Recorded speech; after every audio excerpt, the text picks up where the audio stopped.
Good evening. কেমন আছো সবাই? আশা করছি সকলে ভালো আছো, আমিও কিন্তু বেশ ভালো আছি। চলো আজকে এক জায়গায় যাচ্ছি, সেটা হচ্ছে বেড়াচাপা। কেন যাচ্ছি, কি বৃত্তান্ত, সেটা সবটাই তোমরা জানতে পারবে।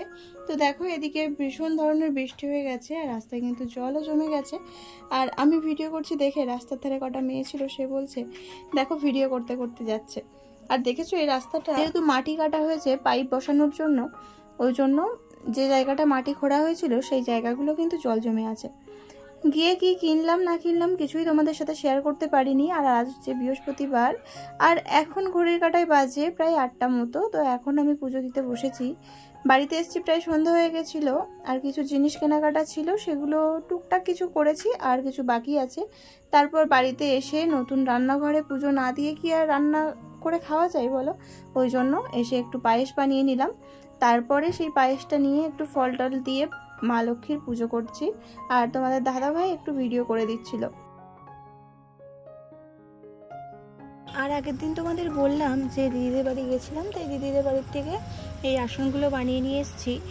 আর এই যে প্রসাদের পাশে যে আসনটা রাখা আছে না এই নিচে, তো এই আসনটা না আমি গোপালের জন্যই বানিয়েছি। মনে মনে চাই গোপাল আমার বাড়িতে আসুক, কিন্তু কবে আসবে বা কবে নিয়ে আসতে পারবো সেটা আমি ঠিক জানি না, তবে বানিয়ে রেখে দিয়েছি আগে। আর আসনটা বেশ ভালোও লেগেছে। আর তারপর পুজো টুজো সেরে নিয়ে আর চলে এসেছি ঘরে। পায়েস করেছিলাম তাই কিছুটা ঠাকুরে দিয়েছি, আর কিছুটা ছিল তাই ছোটুকে নিয়ে আর বসিয়ে দিয়ে আসবো ঘরে। ঘরের অবস্থাও এখন মানে ভীষণ খারাপ হয়ে আছে। দেখো, ঘরেও কিছু গোছানো হয়নি, আর আজকে আমি সময়ও পাইনি গোছানোর। আর বাপের বাড়ি যাওয়ার একটু তাড়া আছে, ওই জন্যই বলতে পারো এখন কিছু গোছাইনি। আজকে খাওয়া দাওয়া করে দেখি রাত্রিবেলা গুছিয়ে রাখা যায় কিনা। আর এই টেবিল ক্লথটাও কিনে নিয়ে এসেছি। তো টেবিলটা যেহেতু অনেক দিন ক্লথ ছিল না, তো কেমন একটা না স্ক্র্যাচ পড়ে গেছে, ওই জন্য কালারিংটাই নিয়ে আসলাম। কেমন হয়েছে জানাবে। আর এই যে জলের জগটা দেখছো, এটা কিন্তু অনেক দিন আগে কেনা, আমার বিয়ের আগে। তো এখন এটার সময়, তাই জন্য গ্লাস আর জগগুলোই দিলাম। বোতল কিনতে গেছিলাম, তারপর ভাবলাম গ্লাস তো অনেক আছে, ওই জন্য একটা জগ হলে ভালো হতো। এটা ছিল তো আমার জানা ছিল না। তারপর তোমাদের দাদাভাই বললো যে একটা জগ আছে স্টিলের, তাহলে ওটাই টেবিলের উপর রাখা হবে, ওই জন্য আর বোতল কিনলাম না, তাই গ্লাস আর জগ ওইভাবেই রেখে দিয়েছি। তো খাওয়া হয়ে গেছে, তারপর চেয়ার টেবিলগুলো জায়গা মতো রেখে বারান্দাটা পরিষ্কার করে, আর এই যে বাসনগুলো জমেছে, প্রত্যেক দিনই জমে এরকম, তো বাসনগুলো মেজে নিয়ে রেখে দেব।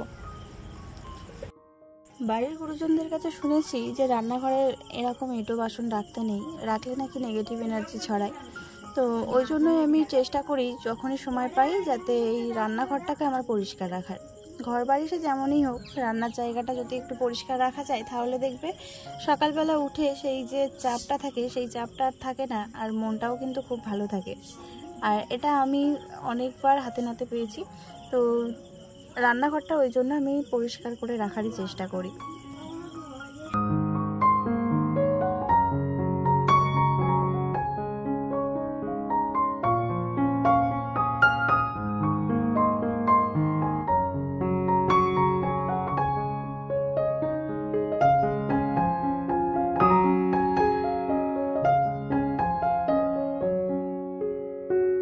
আর দেখো, যে থালা বাসনগুলো মেজে রাখলাম সেগুলো হচ্ছে এইভাবে একটা ডেচকির মধ্যে রেখে দিয়েছি যাতে জলটা ঝরে যায়।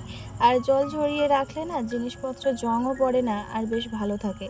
তারপর ওই জিনিসগুলো এক জায়গায় রেখে দিয়ে, আর এই যে কাপড়টা দিয়ে আমি থালাগুলো মানে ধুয়েছিলাম, তো সেই কাপড়টা দিয়ে গ্যাস ট্যাস মুছে নিয়ে টেবিলগুলোও মুছে নিয়েছি, নিয়ে এই কলের উপরেই একটু মেলে রাখলাম যাতে করে কাপড়টাও শুকনো হয়ে যায়। তারপর জানলাটা দিয়ে দিলাম। আর এই জায়গাটা অনেক গ্যাদারিং হয়ে আছে, এটা এখন গোছানোর সময় নেই, কেননা বোতলগুলো এক জায়গায় গুছিয়ে রাখবো। এখন তো আর বোতল রাখছে না, 2-4টে বোতল রেখে তারপরে সবগুলো আর ফেরিওয়ালার কাছে দিয়ে দেব। আর তারপর সব শেষ কাজ যেটা হচ্ছে এই জায়গাটাকে মুছে নেওয়ার। তো রান্নাঘরের আমার সমস্ত কাজ হয়ে গেছে, এই জায়গাগুলো মুছে নিলাম। নিয়ে দেখো, এই যে কটা জিনিস এনেছিলাম তার মধ্যে টেবিল ক্লথ আছে, আর কটা চুড়িদার কিনেছিলাম সেগুলো রয়েছে। আর এই যে দেখো, এই কৌটো 3টে নিয়ে এসেছিলাম, তো 3টের মধ্যে একটা ঠাকুর ঘরে দিয়েছি আর 2টো এখানেই রাখলাম। এখন এতে কী রাখবো সেটাও ঠিক হয়নি, তো আমি এইভাবেই রান্নাঘরটাকে সাজিয়ে রেখেছি। আর রান্নাঘরের ব্লগ অন্যদিন তোমাদের সাথে ভালোভাবে শেয়ার করব। আর এখন শুয়ে পড়েছিলাম, তারপর মনে পড়লো যে চুড়িদারগুলোই তো তোমাদের সাথে শেয়ার করা হয়নি, তাই জন্য আবার এই বিছানার মধ্যে নিয়ে বসে গেছি ফোনের ফ্ল্যাক্স জ্বালিয়ে। তো দেখো, এটা চ্যাটার্জি শাড়ি মিউজিয়াম থেকে কিনেছিলাম, এটা হচ্ছে বেড়াচাপাই। তো এই একটা কালার, এটা সেরকম ভালো কোনো কালার পাইনি গো। তো এমনি যেতে হবে কালকে, খুব তাড়া ছিল, ওই জন্য যেটা পেয়েছি আর একটু ভালো মনে হয়েছে সেটাই নিয়ে নিয়েছি। পরলে কেমন লাগবে আমি জানি না। তো এই দুটো কালারের মধ্যে কোনটা ভালো লেগেছে তোমাদের অবশ্যই কিন্তু জানাবে। আর এখন ঘড়িতে কিন্তু 12টা বেজে গেছে আর আমি এখন তোমাদের সাথে এইসব শেয়ার করছি। তো যাই হোক বন্ধুরা, চলো আজকে এই ভিডিওটা আমি কিন্তু এখানেই শেষ করলাম। যদি তোমাদের এতটুকু কিছু ভালো লাগে তাহলে কিন্তু কমেন্ট করে জানাতে ভুলো না। আর যারা এখন আমার চ্যানেলটাকে সাবস্ক্রাইব করেনি তারা সাবস্ক্রাইব করে আমার পাশে থেকো। তো আজকের মতো এখানেই শেষ করছি, আবারও ফিরে আসছি কালকে একটা নেক্সট ব্লগে। তো সবাই খুব ভালো থেকো, সুস্থ থেকো। তো আজকের মতো গুড নাইট, টাটা।